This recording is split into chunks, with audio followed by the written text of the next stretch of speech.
CCTV 김호중의 뉴욕타임스. 바꾸십시오.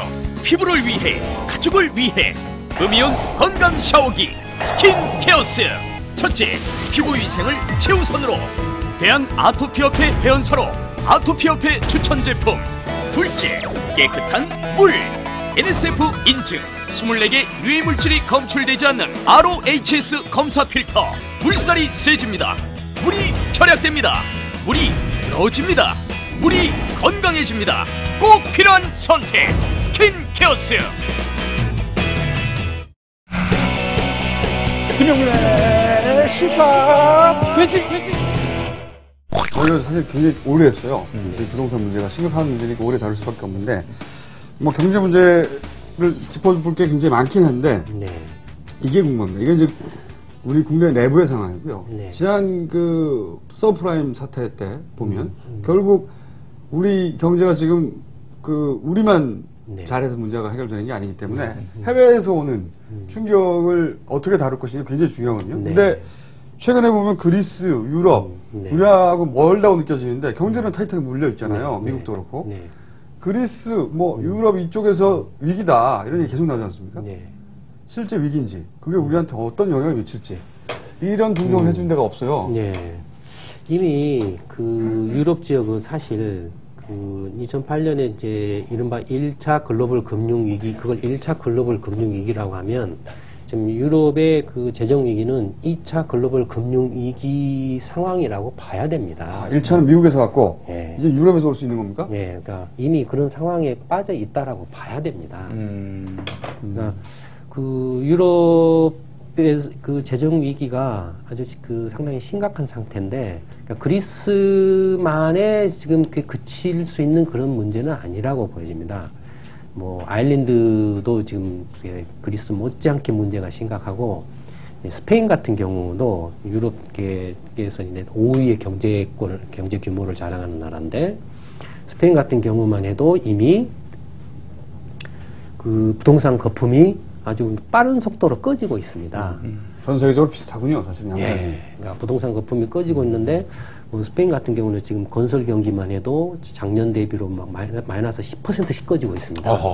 이게 주택 가격도 이렇게 최고점 대비 지금 막 20% 이상 빠져 있습니다. 근데 계속 빠지고 있거든요. 그러면은 스페인 금융기관들의 부실 자산 규모가 얼마 되느냐 조사해봐야 별 의미가 없습니다. 왜냐하면 대부분이 부동산에 물려있기 때문에 부동산 가격이 빠지면 빠질수록 부실 자산은 계속 늘어날 수밖에 없습니다. 그 상황이 우리나라에서도 발생할 가능성이 있습니까? 지금 발생하고 있죠, 지금. 그거는 이제 이미 얘기했고. 근데 유럽도 마찬가지라는 이미 얘기잖아요. 1차로 지금 저축은행 사태로 지금 터졌고, 2차로 지금 시중은행으로 지금 가고 있죠.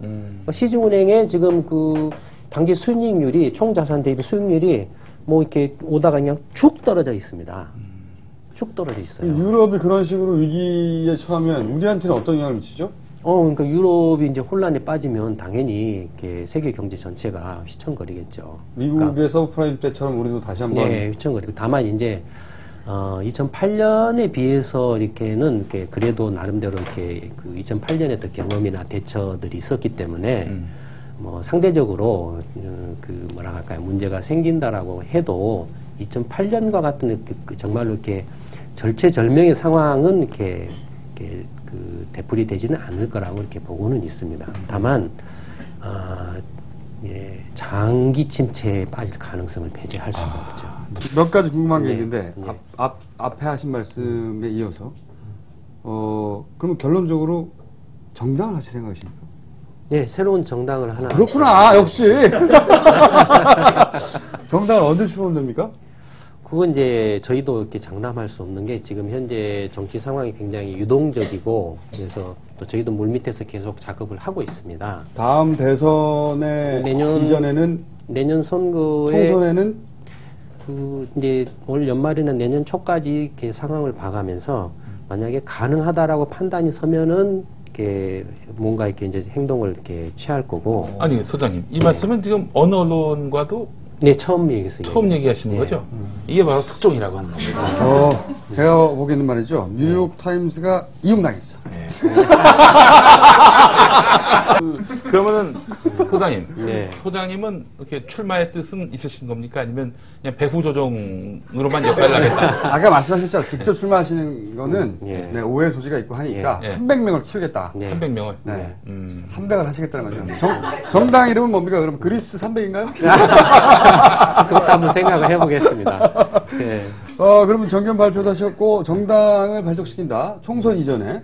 뭐 이렇게 그러면 공약. 충분히 그럴 가능성도 이렇게 그럼 배제하지 않고. 소장님, 예. 그럼 대표 공약은 어떤 것이 있습니까? 막 이렇게 공약이라고 하기보다는 지금 이제 뭐 수습책도 좋습니다. 예, 수습을 이제 어떻게 제대로 할 거냐라는 그 틀을 갖추는 게 더 중요하죠. 그렇다면 뭐 대표적으로 딱 귀에 와닿는 걸로 요약하신다면은 뭐 이렇게 그 국가를 이렇게 경영한다라는 것이 예. 공약 몇 개를 내세우는 걸로서 그 경영할 수 있는 능력을 검증받는 건 아니거든요. 아직 준비가 안 됐어 보니까.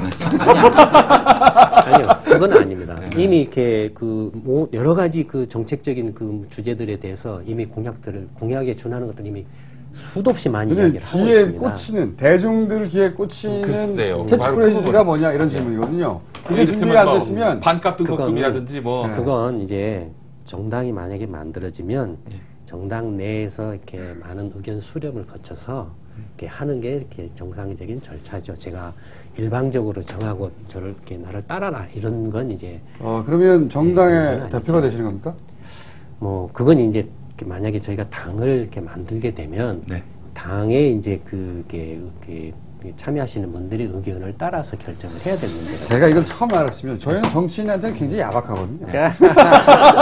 소장님이라서 제가 길게 듣고 있었지. 만약 이걸 처음에 알았으면 조금만 길게 예를 들어서 이제 얘기했으면 뭐 이렇게 바로 잘랐을 거예요. 예, 뭐 반값 등록금.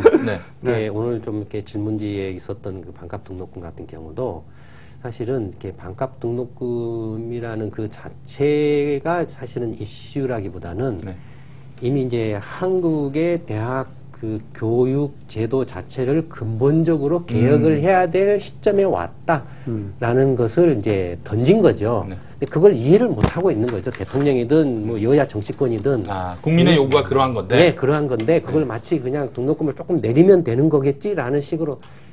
그러니까 이런 정도의 그 이해력을 가진 사람들이 어떻게 국가를 제대로 경영을 하겠느냐라는. 그렇기 자. 때문에 이 김광수 300당에다가 그렇다면 소장님 간략하게 그렇다면은 대학 교육의 근본적인 재편, 개혁 어떤 방안이 있습니까? 그건 이렇게 한국의 대학이 어떻게 지금 이렇게 출발해 왔는가를 먼저 이해하는 게 필요합니다. 네. 짧게 말씀을 드리면 총재님 짧게 해주셔야 돼요. 예. 미국이나 유럽은 자본주의, 영국의 산업혁명이 생겨나면서 시작되면서 그 대학을 중심으로 해서 과학기술의 그 산실로서 대학들을 이렇게 이제 키워왔거든요. 거기에서 이제 국가가 적극적으로 대학에 이렇게 많은 지원을 해온 거거든요. 근데 한국은 근대화하면서 한국 스스로가 대학을 만들지 못했습니다. 그렇죠. 그러니까 어떻게 지금 대학이 만들어졌는지조차도 일반 국민들 거의 모르세요. 그러다 보니까 국가의 대학 교육에 대한 국가의 역할 자체도 제대로 지금까지 한 번도 논의하거나 검토해온 적이 없습니다. 그냥 힘에 의해서 끌려오다 보니까 이제 사학 비중이 그냥 절대적으로 커지고 사학 교육 중심으로 이렇게 바뀌어져 버린 거죠. 이제는 더 이상 그런 구조로는 못 버틴다라는, 국민들이 지금 못 버텨서 이렇게 지금 아우성을 치고 있지 않습니까? 그러니까 이제는 한번 한국의 대학 교육을 어떻게 할 것인가에 대해서 헌법적인 차원에서 근본적으로 생각을 하지 않으면은 안 된다라는 겁니다. 지금은 대학 기업이 됐죠. 기업 그냥. 그러니까 그런 차원에서 지금 대학 등록금, 반값 등록금이라는 문제를 던진 것이지, 반값을 내려? 그럼 다음 또 올라가면 또 내려가 데모하실 거냐 이거죠. 그 사학에 편중되어 있는 그런 대학의 그 구조를 공영화, 국유화 이런 형태로 바꿔야 된다. 아마 사유재산이라고 주장을 하시니까 예. 그렇게 마음대로 하기는 어렵고, 예. 그러니까 이제 뭐 방법은 여러 가지가 있을 수 있겠죠. 이렇게 말씀드렸던 것처럼 미국이나 일본 같은 유럽 같은 경우는 국공립의 비중이 굉장히 크거든요. 예. 한국도 국공립의 비중을 이렇게 단계적으로 계속 확대시켜서 전체적으로 한 60에서 70% 이상을 국공립에서 소화를 할 수 있는 대학 교육 시스템을 만드는 게 필요하죠. 부실 대학을 국가가 인수하는 물론 이런 이제 형식. 사립대학은 뭐 부실하면은 이렇게 자동 탈락되는 수밖에 없죠. 알겠습니다. 네. 이제까지 저희가 이제 300당이요. 300당 총재님. 김 총재님을 오늘 네, 모시고 김 총재님을 모시고 처음에는 소장님이셨는데 네. 어떻게 하다 보니까 총재가 됐어요. 예. 300당 총재님을 모시고 짧은 정결을 들어봤고요. 만약에 그게 정식으로 출범하게 된다면 네. 그때는 오늘 나오신 각오하고 좀 다르게 나오셔야 돼요. 네, 뭐 저희가 거칠게 다루거든요. 처음부터 알았어야 돼. 좀 더 거칠게 다뤘어야 돼. 아, 이 의자가 칠성판으로 바뀌고 막 그런 구조로. 아니 근데 선생님 네. 그 내년에 그 야권 대통합을 염두에 둔 그런 창당인지 그것도 예, 또 저희는 궁금해지는데. 진보 보수는 이미 시대착오라고 생각합니다. 왼쪽 오른쪽으로는 절대 나라를 제대로 경영할 수 없습니다. 알겠습니다. 저희가 이 얘기를 더 들었어야 되는데 처음부터 말씀하셨으면 본격적으로 그 얘기를 들어갔을 텐데 우리는 소장님인지 알고 한 나중에- 40분 지나니까 마각을 드러내기 시작을 했어요. 나중에 기회를 한 번 더 주시면 알겠습니다. 예. 네. 오늘 소장님의 아주 대단한 그런 비전을 저희가 단독으로 우리 뉴욕타임스가 이렇게 포착할 수 있었습니다. 예. 네. 지금까지 300당의 김광수 총재님이었습니다. 감사합니다. 네, 감사합니다. 감사합니다. 감사합니다.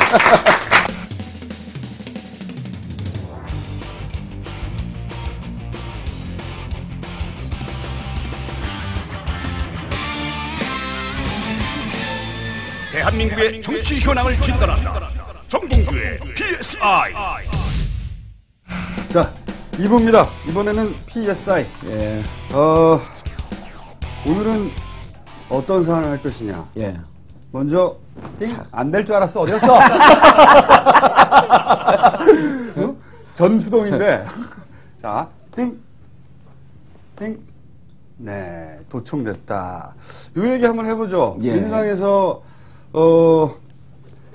민주당 회의 최고위 회의했는데 예. 이 내용이 아직 녹취도 풀기 전에 예. 어떻게 한나라당의 한선교 의원이 그 소위 토시까지 발언의 토시까지 그렇죠. 사실은 그 요약 내용을 뭐 안다는 건 예. 전원을 들어서 알 수 있어요 보통 거기 참석했던 사람이 누군가 얘기해줬다든가 근데 토시까지 다 알려면 예. 이건 녹취된 게 아니냐라고 하는 민주당의 주장과 추정이 사실 상당히 근거 있죠. 그렇죠. 근데 도청이 된 겁니까? 어떻게 된 겁니까? 그리고 뭔가 제보를 또 받았다고 하던데. 질문하고 좀 기다리세요. 답변하게. 찬스를 주면 자랑으로 돌입하기 때문에. 이게 국회 사정을 잘 모르면 잘 이해가 안 되는 네. 부분이에요. 그리고 현직 국회의원들도 네. 지도부에 근접하지 않은 사람들은 잘 모르는 사안이에요. 그러니까 제가 의원님은 근접 안 17대 했잖아요. 국회의원이지만 전략기획위원장 서열 한 5위, 6위까지 올라갔었죠. 올라갔었죠. 올라갔었죠. 그럼 이제 미래 또 올라갈 거니까 이제 미래 권력 아닙니까? 이제 국회는 민주당 최고위원회가 열리면 최고위원회가 끝나고 한 10분, 15분 사이에 그 한나라당에서 그 내용을 거의 다 압니다. 그리고 그거는 전원입니까?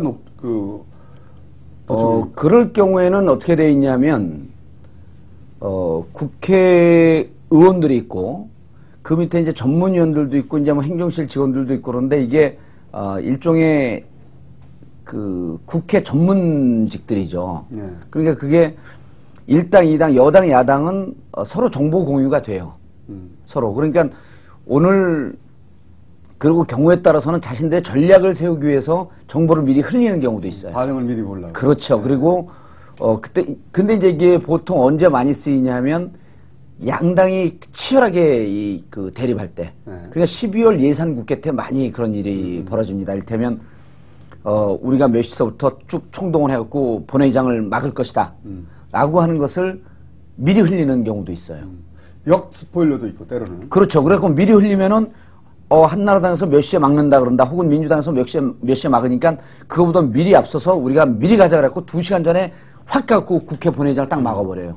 그럼 미리 정보를 흘린 쪽은 2, 3일 동안 아무런 반응을 안 보여요. 그럼 자기들이 막고 있다가 그 김이 빠져갖고 풀죠. 풀 때 느닷없이 또 딱 가서 막고 이런 역전략을 위해서도 이제 정보를 흘리는 경우가 있는데 대체로 이제 그 전문위원들은 서로 이렇게 잘 아는 친구들이에요. 뭐 그 옛날 운동권에 같이 있었던 사람들도 있고. 그러니까 민주당에서 회의가 끝나면 대체로 한나라당에서 알고 한나라당에서 회의가 끝나면 대체로 어느 내용이 논의됐다라고 하는 정도가 핵심을 이렇게 알죠. 야마라 그럴 뻔했네. 그 전문 용어 쓸 뻔했네. 거기까지는 통상적으로 있는. 거기서 통상적으로 있는데 이번 18대 국회 들어와서는 국회는 하나밖에 그러니까 양당이 존재해야 되는데, 이번 18대 국회에서는 농담의 소리가 아니라 실질적으로 민주당은 당이고 국회라고 보는데, 한나라당 같은 경우는 워낙 청와대 오다만 받고 그러니까 상호간에 이렇게 대화도 잘 안 되고, 그러니까 정보 교류도 잘 안 됐다고 그렇게 제가 듣고 있어요. 정보 교류를 할 내용이 없었던 거죠. 할 내용이 없는 거죠. 왜냐하면 한나라당하고 그 정보 교류가 되고 어느 정도 타협이 되다가도 청와대 오다가 딱 떨어지게 되면 그대로 움직이니까 이게 잘 서로 상응하는 정보 왔다 갔다 할 필요가 없었던 거예요. 그런데 이제 이번에 이제 한선교 의원이 얘기를 한 것을 보면, 일단 첫 번째 한선교 의원이 아주 바보같이 얘기를 한 거죠. 그러니까 왜 그렇게까지 토시가 다 읽었을까? 그래서 실질적으로 우리가 국회에서 보면 대정부 질의할 때도 보면 그 고상한 이미지하고는 달리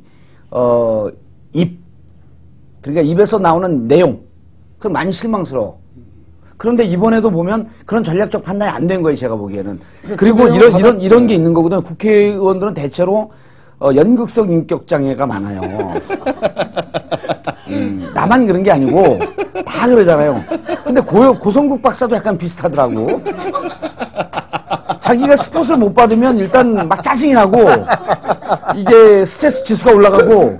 그런데 한선교 의원이 토시도 틀리지 않게 얘기한 건 그런 증후군이 있었던 거예요. 그러니까 내가 이 정도 정보를 가지고 있다는 걸 드러내고 싶었던 거군요. 예리해요. 네. 가끔씩 예리해. 오늘처럼 우중충하고 비 오는 날 예리하신 것 같아. 네. 썰렁해서. 그래도 반성을 하셔보면. 그래서 한선교 의원이 이런 내용을 갖고 첫째, 둘째, 셋째 해갖고 민주당에서 이런 내용을 했다. 그리고 뭐 우리하고 합의한 걸 어쩌고저쩌고 해서 정책적 내용으로 비판을 해야 되는데, 지금서부터 한 발언 내용을 읽겠습니다. 그리고 이것은 있는 그대로입니다. 그러면서 토시 하나 안 틀리게 두 개 문장이 진행되는 동안 28일이라는 게 3번 나왔다는 거 아니에요? 그것은 천정배 최고위원이 28일에 하면서 말을 약간 더듬듯이 하면서 28일에를 한 번 더 반복했는데, 그걸 한선교 의원이 그대로 얘기를 한 거예요. 그렇죠. 이거는 나 녹취한 거 그대로 읽었습니다라고 자백을 해버린 거예요. 그렇죠. 이런 녹취록이라고 했어요? 네. 이런 분들은 뭐 잘못해 검찰 들어가면요 30분 조사하면 다 나옵니다. 그러나 의원님은? 저는 4박 5일 동안 검찰로부터 존경을 한 몸에 받으면서 제가 자랑하기 전에 그런데 그렇게 읽었단 말이에요. 한 번만 하세요. 예, 그렇게 읽었단 말이에요. 그래서 이것은 녹취록이다. 네. 야, 그걸 보고 저는 깜짝 놀랐어요. 왜 그런 그게 자해가 된다는 판단이 안 되는 거예요? 없었던 거예요. 그러니까 워낙 서로 상대방 당의 그 주요 회의 내용을 알고 있으니까 사실 이게 큰 문제가 될 거란 생각조차 못한 면도 있겠네요. 그런데 그게 완전한 녹취록이면 사태가 달라진다는 건 판단 못한 거죠. 제보가 들어왔고 녹취록이라고 한 것을 보면은 압니다.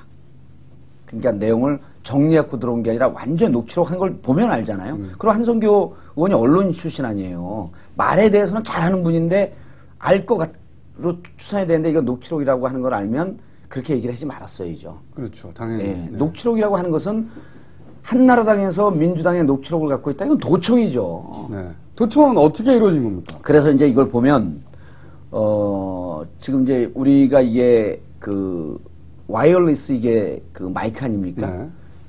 요런 마이크가 이제 최고위원회가 쭉 열리면은 각 방송국에서 요런 무선 마이크를 다 그 앞에다, 당대표 앞에다 놓습니다. 그럼 이렇게 당대표 앞에 놓으면은 요게 이제 여러 개고, 그리고 당대표 얘기가 끝나면 제1최고위원 정동영, 제2최고위원 정세균, 이런 분들이 말씀을 하니까 이게 마이크가 옮겨 다니잖아요. 그래서 요런 마이크를 놓는 박스가 있어요. 그 박스에서 이렇게 옮겨 다니는데, 조금 이제 메이저 언론이 아니라 마이너 언론인 경우에는 요 박스에 못 들어가니까 여기도 서열이 있는 거예요. 양극화가 있는 거죠. 이런 데도. 요 안에 못 들어가니까 옆에 나 카메라 찍는 분이 이제 놓는 분들은 막 신참해요. 요걸 이 마이크를 갖다 놓는 분들은 신참인데, 이 찍는 분들은 좀 고참들이 있죠. 야, 그럼 너 마이크도 제대로 못 놓냐? 그러면 깨지고 그러니까 무슨 일이 있냐면, 다 마이크를 대고 얘기하니까 마이크 나오는 스피커 있는 곳 그런 데다가 요거를 갖다 놓는 경우가 있습니다. 요걸 갖다 놓는 경우가 있어요. 그래서 스피커에다 놓으면 여기서 요 발언을 하는 여기서는 녹음을 못 하지만 스피커 쪽에서 흘러나오는 쪽에 이 마이크가 가 있잖아요.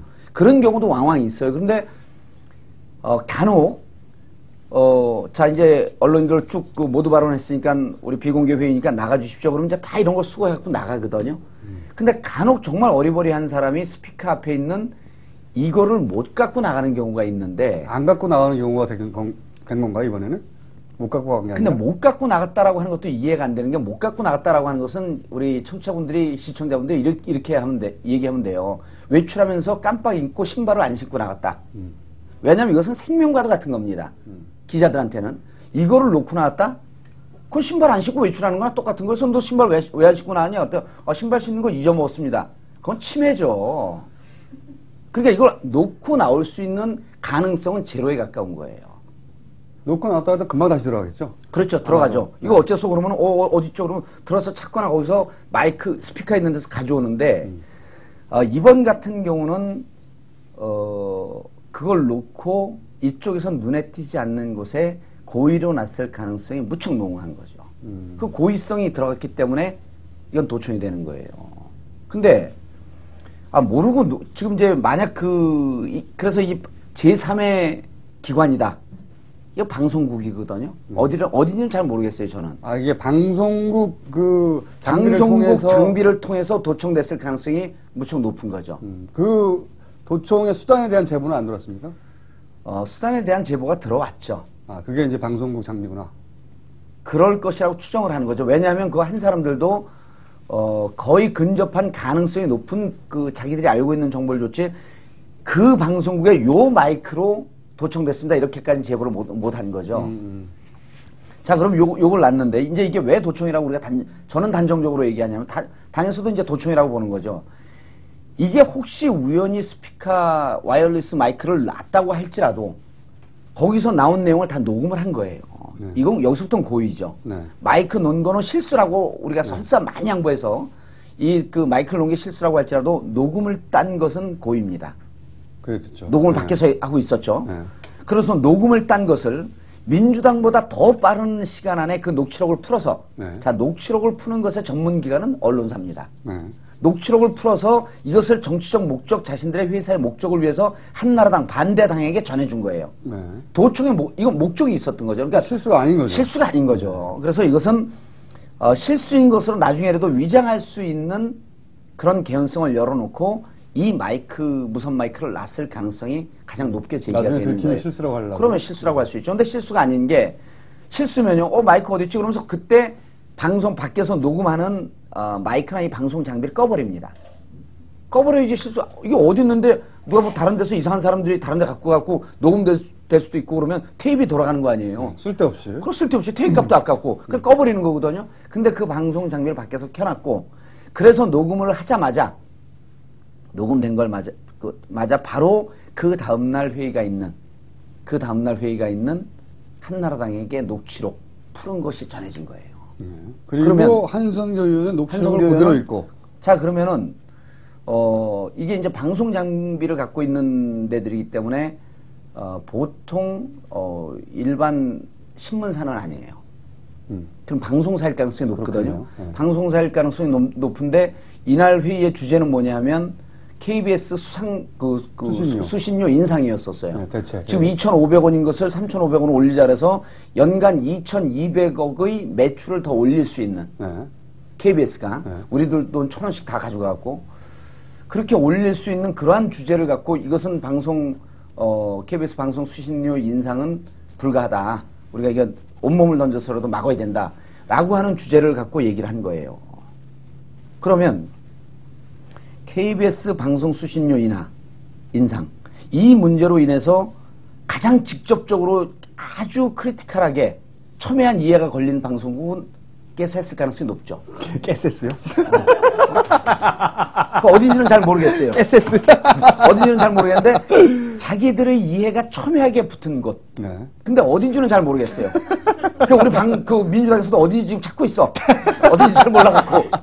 또 있죠. 예. 이 KBS의 수신료 인상은 사실은 조중동의 종편 진출하고 굉장히 밀접한 관계가 있지 않습니까? 거기서 마련된 재원을 통해서 광고 시장에, 그러니까 원래 KBS가 먹던 광고를 그 시장에 내주면 조중동이 그걸 먹을 수 있으니까. 그렇죠.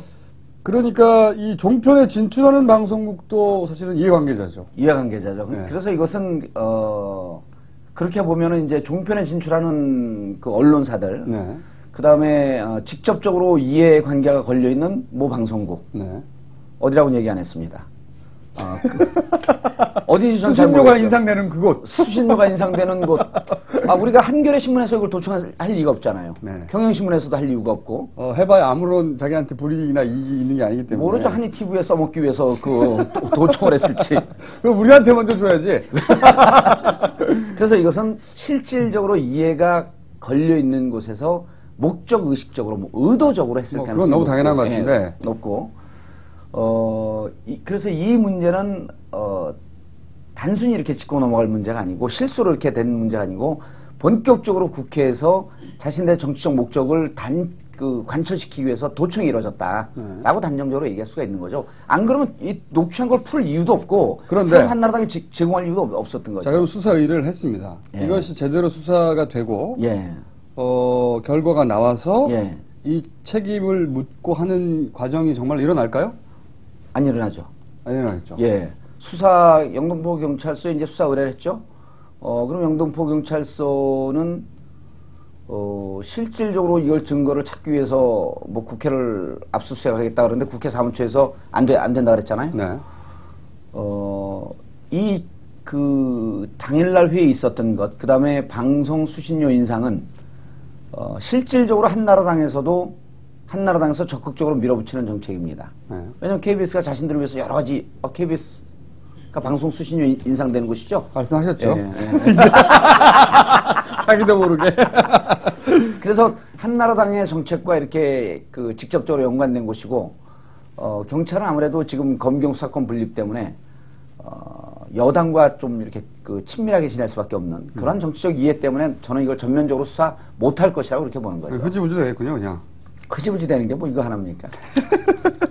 어쨌든 이건 흐지부지 되겠다. 하지만 도청은 분명하다. 도청한 것은 제가 오늘도 이제 우리 민주당의 당원 교육을 하는데 이제 제가 가장 뛰어난 연수위원장이니까 강사님께서 강의를 하는데 국민들이 별거 아닌 거로 저도 이 도청 그런데 갔더니 가장 관심이 높은 게 도청 문제예요. 그렇죠. 그리고 재밌잖아요. 그리고 도청은 무척 부도덕한 거로 딱 인식이 되는 거예요. 그래서 이 문제는 경찰에서 수사가 흐지부지해도 한나라당으로서는 대단히 좀 곤혹스러운 그리고 그런 사건이 터진 거다 이제 이렇게 보는 거죠. 한성규 의원이면 친박 계열 아닙니까? 친박 계열이죠. 지난번에 한나라당에서 공천 못 받았고 아마 친박으로 무소속으로 나오지 않았나요? 그렇죠. 친박 연대로 나왔나? 그렇죠. 그렇다면은 지금 이 방송국에서 빨대를 대고 그리고 그 정보를 차기 집권 가능성이 가장 높다고 생각하는 친박 쪽에 넘겨줬다. 이렇게 풀이할 수 있는 거네요. 그렇게 할 수 있고 수신료 인상이라고 하는 문제가 절대적인 사안이고 아까 말씀드렸듯이 이제 종편 진출하는 데하고도 연관되어 있기 때문에 민주당의 반응에 대해서 무척 궁금하고 아주 복잡하게 이것을 좀 전면적으로 대응할 필요가 있겠다. 친박 쪽에서도 이 사안이 굉장히 중요하거든요. 라고 의도적으로 준비하고 전 접근하지 않았나 이렇게 느낌이 오는 거죠. 왜냐하면 이 무선을 갖고 실질적으로 국회에서 이 무선 마이크를 갖고 실질적으로 도청이 일어난 경우가 없어요, 아예. 거의 없는 게 아니라 아예 없어요. 이때까지는. 이제까지 없었죠. 실수로 이렇게 놓고 나간 경우는 후닥닥 들어서 찾거나 혹은 금방 눈에 보이는데 그게 있어요. 그 스피커 앞에도. 그래서 회의하다가 저게 뭐지? 그러면 회의 딱 중지하고 저거 어느 방송국 거야 와서 거기 나가갖고 방송국에서 혹시 녹음을 했나 봐. 만약 녹음을 했으면 녹음 지워라. 이렇게 하면서 후속 조치들을 하거든요. 그런 경우가 안 보이는 데 놨다는 거죠. 안 보이는 데 놓은 거죠. 그렇게 노출된 곳에 나갔고 그런 경우는 한두 번씩 있을 수 있는데 그거는 진짜.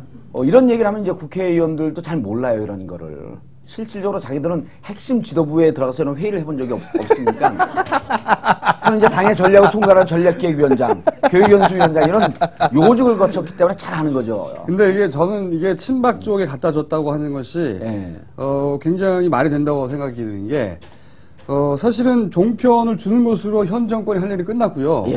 이제 이후에 그렇죠. 박근혜 진영에서는 조중동의 전폭적인 지원을 받으면서 총선 대선을 치러야 되거든요. 그러니까 친박 라인에 갖다 주는 게 맞다고 생각이 들어요. 계산상으로도. 정치적 계산상으로도. 저도 그 웬만해서 내가 이제 김어준 총수가 얘기하는 것을 동의하지 않는데 그 얘기는 이 공감대가 가는 게 아주 이상한 기사를 제가 본 건 아니고 트윗에 올라와 갖고 봤어요. 그러니까 저는 참고로 조중동 신문을 있는지도 모르고 아예 안 봅니다. 아예 안 보는데 원래 신문 자체를 잘 안 보시잖아요. 남의 이야기, 보죠. 책, 뉴스 이런 거 잘 안 봐요. 근데 그거는 내가 안 보고 싶어서 안 보는 게 아니고 우리 아버지 유언이에요. 다른 사람이 글을 읽으면 상상력이 떨어지니까 절대 독서하지 마라. 유언이에요, 실제로. 독서하면 제가 보기에는 아버님이 걱정 안 하셨어도 됐다. 아니, 그런 유언을 하지 않았어요. 미국에 가신 우리 누나는 누구죠? 대지, 펄벅의 대지인가요? 네. 밤새 그 책을 읽고 우리 아버지한테 죽도록 맞고 한 대 더 맞았어요. 독서했다고. 쓸데없이 밤새워서 독서했다고. 그 정도예요. 근데 6월 1일 날 그래갖고 제가 이제 인터넷에서 찾아봤더니 6월 1일 날 조선일보의 무슨 기사 에디터라고 하는 분이 이런 표현을 썼어요. 홍수의 심판정이 다가오고 있다. 홍수 심판정. 심판정이라고 표현했습니다. 그분은. 난 심판장이라고 생각하는데 홍수의 심판정이 다가오고 있다고 하면서 2년 동안 끌었던 4대강의 찬성 반대. 이제 진실을 가려줄 홍수가 다가오고 있다. 그럼 만약에 이 홍수에 의해서 아무 피해가 없으면 반대했던 사람들이 문제고 홍수에 의해서 많은 피해가 입는다고 한다면 찬성했던 사람들이 이 심판을 피할 수 없을 것이다. 근데 전체적으로 그걸 딱 본 느낌은 4대강 사업 무리하게 잘못 진행했다. 그렇죠. 그리고 이 정권은 4대강으로 인해서 심판을 받을 것이다라고 하는 뉘앙스가 확 풍기게 교묘하고 간사하게 글을 썼어요. 보수 언론들도 4대강이 잘못됐다는 걸 모르는 언론들은 없어요, 보면. 그래서 조선일보에서 그걸 쓰는 걸 보고 여기 한나라당 특히 이명박 친이와 등을 돌리려고 하는 잽을 날리고 있구나 라고 하는 느낌이 딱 왔는데 이 도청도 친박에게 갔다. 이게 뭔가 인과관계가 있어 보이는 거죠. 연관성이. 자, 그럼 하나만 더 하죠. 자, 지난주에 고성국 박사가 나와가지고 이번에 한나라당 전대에서 틀림없이 대표가 굉장히 중요하거든요. 이번 대표는 다음 총선에 공천권을 쥐고 있는 굉장히 중요한 사람입니다. 근데 대표에 지금 뭐 홍준표, 나경원, 원희룡 이런 인물들 거론되고 있는데 자기는 원희룡을 찍는다. 왜냐? 친이의 전폭적인 지원을 받고 있고 친이의 전폭적인 지원을 받고 있죠. 조직표가 강하기 때문에 원희룡이 아마 승리할 것이다 라고 전망하셨어요. 여기에 대해서 코멘트를 하시거나 근데 지금 현재 여론조사로는 나경원 의원이 1위라고 나왔는데 이건 뭐 왔다 갔다 합니다. 여론조사 기관에 따라서 홍준표 의원이 1위 하기도 하고 나경원 어쨌든 대중적 인기는 홍준표, 나경원인 거죠. 원희룡 좀 떨어져요. 어떻게 보세요? 이제 첫 번째 지적할 거는 이번에 나온 분들 누가 당대표가 돼도 이제 한나라당 망한다는 거고 별 전망과 비전이 없는 정당이에요. 네, 그것은 이제 민주당의 생각이고요. 제가 민주당이었나요? 네. 그리고 이제 두 번째는 21만 명 전당 투표제로 갔다가 그랬죠. 법원에서 이게 그러니까 당원 당규 개정은 사실은 전대 사항이 전당대회 사항인데 아마 하급 의결 기관인 뭐 중앙위원회나 뭐 집행위원회 이런 데다가 임의로 위임을 했을 거예요. 권한 위임을 했는데 그게 이제 참석을 안 했거든요. 많은 사람들이. 과반수 참석을 못 하니까. 과반수 참석 안 했으면 그건 말도 안 되는 거고. 근데 참석 못 하는 사람 대신에 위임권을 받았다고 주장하며 결론을 내버렸어요. 21만 명 참여하는. 그러니까 제가 전망이 없다라고 하는 것도 이제 금방 그런 데서 나오는데 의결권을 위임받는 경우는 없어요. 중요한 의결권을 참석해서 의사 정족수를 만들 수 있지만 의결권을 위임을 받지 못합니다. 그렇죠. 의결권을. 그리고 의결권을 위임받을 때는 다 쓰고 자기가 하고 뭐 인감증명서 붙여도 이게 의결권을 위임받을 수 있는 건지 법적 해석을 물으면 의결권을 위임받을 수가 없는 거예요. 그렇죠. 그거를 위임을 받았다라고 하는 정당이 이게 말이 되는 정당입니까? 아마 7월, 어쨌든 7월 4일 일정을 맞추지 말고 끼어들지 말고 제가 급해서 그랬겠죠. 각자 자기 말만 해. 그래서 21만 명 전당원으로 가게 되면 여론조사 높은 사람이 유리합니다. 그렇죠. 그런데 10,000명 대의원으로 가면 조직표가 강한 쪽이 유리하기 때문에 개혁적 성향으로 인식되었다가 그것을 포기하고 사무총장까지 들어가면서 이미 친이롭에게 러브콜을 던졌고 둘이 어느 정도 교감이 이루어진 거 아닙니까? 원희룡 그렇죠. 전 사무총장이. 네. 그리고 내년 총선 불출마 선언했죠. 그것도 수가 딱 보이는 거죠. 오세훈 그만두고 서울시장 출마하려고. 그런 수를 던지면서 뭐 백의종군 하겠다고? 그건 말이 안 되는 거죠. 그런데 이제 실질적으로 친이의 전폭적인 지원을 받고 당내 보수 진영의 지원을 받는 원희룡이 당대표가 될 가능성이 무척 높은 거죠. 지금으로서는. 그러니까 전당원 투표제 하게 되면 정말 예측하기가 힘들어요. 전당원. 그래도 왜냐면 여론조사에 가까워지거든요. 여론조사에 가까워지는데 이제 이런 게 있습니다. 21만 명 전당원 투표제를 하면 보통 이제 이거를 이 방송을 보시는 시청자 여러분들께서는 21만 명이면 뭐 한 국회의원 선거도 한 반 정도 하니까 한 10만쯤 투표할 것이다.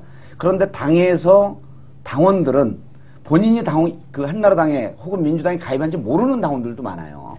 21만 명 하면 투표율 한 20% 플러스 마이너스밖에 안 돼요. 그럼 4만 내지 뭐 한 5만쯤 되거든요. 이래도 조직표가 위력을 발휘할 거라고 보는 거죠. 그러시구나. 그래서 전당원 투표제라고 하는 것은 만약 이번 통과됐어도 그 절차가 무척 복잡하고 전화로 할 거냐 아니면 현장에 불러낼 것이냐 이런 것도 결정하는 게 무척 복잡한데 만약에 현장에 불러내면 실질적으로 투표율이 무척 떨어져요. 그래서 아무리 여론조사가 높다고 할지라도 당내 선거는 조직표의 위력이 거의 결정적이다. 그래서 원희룡을 역시 예상하시는군요. 원희룡 현재로서는 전당 투표제로 확정이 됐다고 한다면, 대의원 투표로 확정이 됐다고 한다면은 실제로 가능성이 무척 높죠. 그러면은 여기까지만 하고 끝내죠. 네. 나도 할 게 하나 또 있는데. 이거 먼저 하시죠 그러면. 전에 우리가 남북 정상회담 얘기했잖아요. 네. 그런데 이제 베이징에서 1차 만난 게 5월 9일이었고 네. 베를린 제안이더라고요. 선언이 아니라. 우리가 그거 한번 예견했었는데 이명박 대통령 각각해서 베를린에서 제안을 했죠. 네. 내년 3월 25일 날 핵무기 저지 무슨 정상회담에 네네네. 김정일 초청하겠다. 네네. 국방위원장을 초청하겠다. 그걸 선언했단 말이에요. 네. 남북 정상회담 베이징에서 비밀 협상이 잘 되니까 그것을 했을 것이다라고 우리가 한번 예언을 했는데. 그렇죠. 추정했죠. 추정을 했죠. 그리고 틀림없이 그렇게 추정을 했는데 최근에 기자들하고 제가 사석에서 만났는데 기자 얘기는 꼼수를 본 것 같다는 거예요. 나는 꼼수다를. 네, 나는 꼼수다. 여기서도 얘기했어요, 사실. 여기서도 했나요? 뉴욕타임즈에서도 했습니다. 예. 그런데 어쨌든 우리가 하는 방송을 보고 청와대에서 관계자가 우리도 좀 이럴 땐 피해가야죠. 관계자가 보면서 재밌게 농담 비슷하게 얘기를 하는데 상당히 정보력을 갖고 있는 것 같다. 저희 그 팀이 제가 겸손하게 팀이라고 그러잖아요. 사실은 제가 그러는데 상당히 정보력을 갖고 5월 9일 날 그걸 찍어내는 걸 보고 깜짝 놀랐다. 아하. 베이징하고 독일은 8시간 시차로 독일이 느립니다. 네. 8시간 시차로. 네.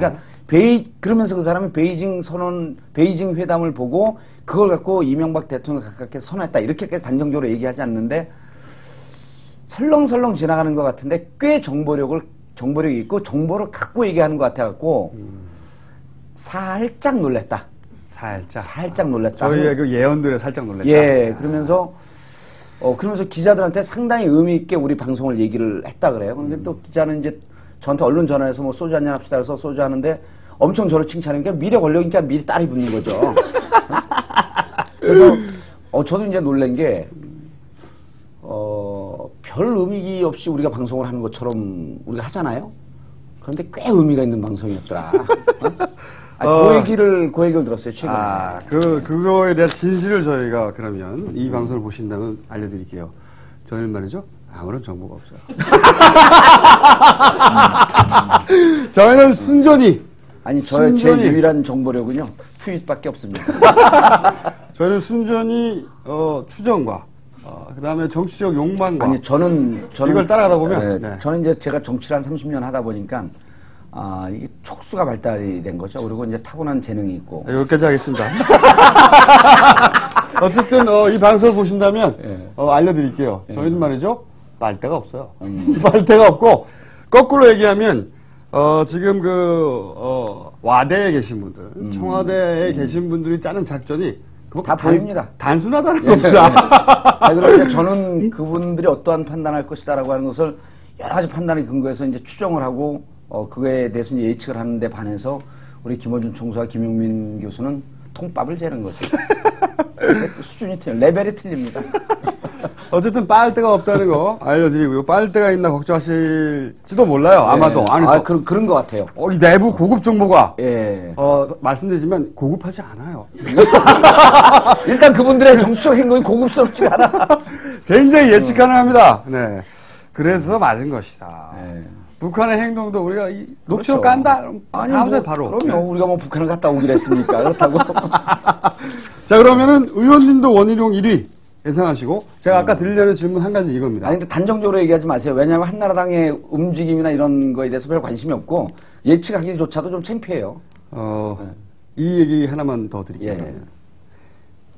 민주당의 입장에서 한나라당 대표가 누가 되는 게 가장 까다롭나요? 물론 안상수 대표가 제일 좋을 거라고 생각이 들어요. 그렇죠. 네. 그건 제일 좋은데. 아니, 근데 이제 누가 대표가 나와도 우리 영원한 우군 보은상수. 네. 그분이 또 대선에 출마하기 때문에 당대표가 누가 나와도 관심은 안상수 대선 후보에게 가 있습니다. 무슨 실수를 할까? 그래서 절대 당대표가 관심을 못 끌어요. 근데 어쨌든 당대표가 누가 되는 게 민주당에서 어쨌든 상대하기가 제일 까다롭습니까? 홍준표 대표가 되는 게 가장 좀 그죠. 깝깝하죠. 그렇게 생각이 듭니다. 살짝 깝깝한 게 왜냐하면 홍준표 대표는 정확한 그러니까 복싱으로 하면 정식 복서가 아니고 변칙입니다. 언제 어디에서 무슨 편치가 나올지 모르는 조금 더 정확하게 얘기하면 정치적 스텝 자체가 지저분하죠. 이 방송 꼭 들었으면 좋겠어요. 지저분하다고 제가 보기엔 예측 가능하지 않다. 예측 불가능합니다. 네, 여러 가지 의미에서. 그렇죠. 지저분하죠. 그리고 흔히 이제 우리가 이 소설을 쓸 때 대부분 사람들은 이런 욕심이 있을 거야. 이런 욕망이 있을 거야. 그런 전제에서 쫙 소설을 풀거든요. 근데 홍준표는 그 욕심이 잘 안 들어맞아요. 친구의 홍준표하고? 홍준표는? 압니다, 잘. 저도 개인적으로 무척 잘해요. 잘 알아요. 그래서 형아우 하는데 예측 불가능해요. 흔히 홍준표 입장에서 보면 저도 예측 불가능하고. 둘이 만나면 진짜 재밌어요. 근데 홍준표 당대표가 될 가능성도 2위죠, 2위, 제가 보기에는. 그래서 저도 그 정도로 봅니다. 근데, 당의 전체적인 흐름으로 보면 절대로 배제할 수 없는 홍준표 의원이. 가능성이 없지는 않다고 봐요. 네. 제가 보기에는 한 5.5대 4.5 정도로 근접하지 않을까. 그래서 거기서 약간의 호기만 잡으면 그걸 뛰어넘을 수 있는 내공이 있는 사람이기 때문에. 그러니까요. 제가 지저분하다라고 하는 것은 친근감의 표현이에요. 그걸 갖고 문제 삼을 뿐도 아니니까. 근데 이제 이런 여러 가지 정치적 행태가 예측 불가능하죠. 그걸 보고 우리가 전문용어로 지저분하다 그러죠. 그리고 사실은 홍준표가 대중성이 있습니다. 대중성이 있어요. 서민한테 잘 먹히는 부분이 있어요. 잘 먹히는 싫어하는 분들은 굉장히 그렇죠. 싫어하는데 먹히는 부분이 있습니다. 그래서 이제 언어가 쉽고 동대문구에서 지금 홍준표와 우리 민주당 이제 민병두 전 의원, 그분은 전 의원입니다. 저는 17대 국회의원인데. 그분하고 붙는데 민병두 의원이 무척 고심하죠. 그렇죠. 꽤 강자죠. 이기가 힘들죠. 그렇죠. 민병두 의원은 참고로 이제 정동영 당시 대선 후보 시절에 캠프에서 이제 전략기획 담당이었었는데 요즘은 조금 사이가 멀어진 것 같아요. 왜냐하면 민병두 의원이 좀 이렇게 바른 소리를 잘하는 스타일이에요. 그렇죠. 모범생이고. 모범생이죠. 말이 좀 빨라서 문제죠. 얘기를 해보면 참 재미는 없어요. 그렇죠. 정치인은요, 재미없고 진중하면 됩니다, 저처럼. 재미있을 필요가 없어요. 여기서 끝내겠습니다. 다음 주에도 뵙겠습니다. 감사합니다. 예, 감사합니다.